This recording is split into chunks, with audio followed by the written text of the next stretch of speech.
What's up guys? Max here on a random road trip of California, and I had a sudden realization. I'm about to pass a childhood arcade that I had played in for so long.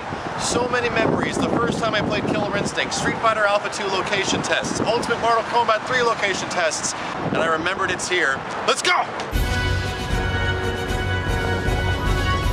Driving past this arcade on the freeway was pretty much the biggest blast to the past that you can possibly have of a dude that grew up in arcades. I saw the sign right off of an exit, and I told my wife, honey, we're going. We're definitely going. She's like, sure, that's fine. Let's go check it out. And there's nothing you can do to stop me. We're gonna check out this arcade!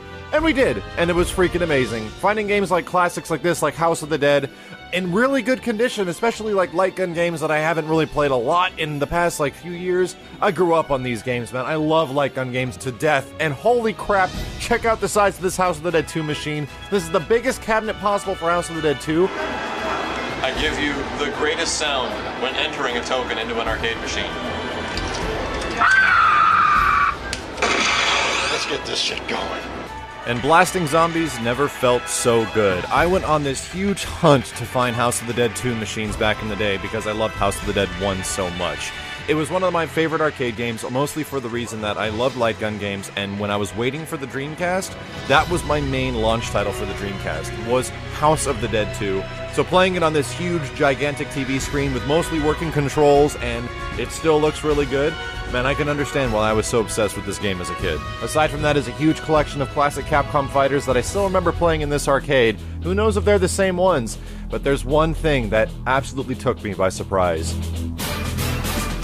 That's right, jammed into the corner with a bunch of other retro games like Galaga and like Indie Racer 500 was Killer Instinct. What's crazy about this is that this was the first place that I had played Killer Instinct when I was 11 years old, back in 1994. Shockingly, I think this could potentially be the same cabinet I played KI back in the day. I can't believe this is here. Killer Instinct.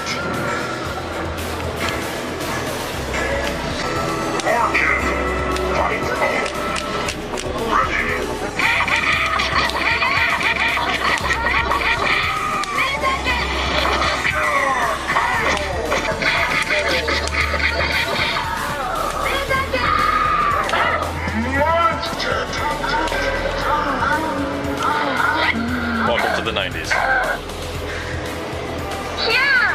That pretty much sums it up. I sat there in awe for a good 5 minutes just staring at this machine with my jaw dropped on the floor as my wife asks, "Are you okay?" And I'm like, "I think so."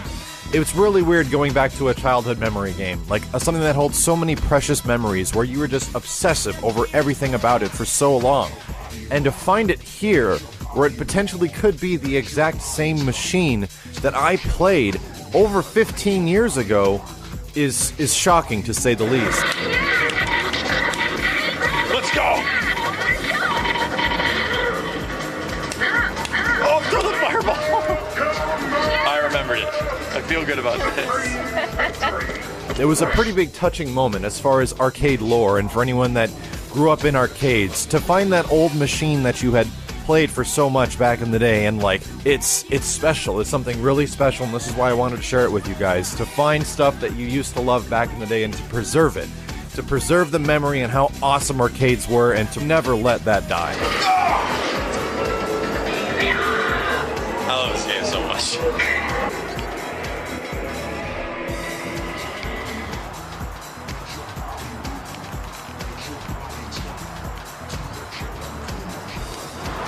Well, I can't believe it. Camelot Arcade in Bakersfield, California is still just as awesome as it used to be.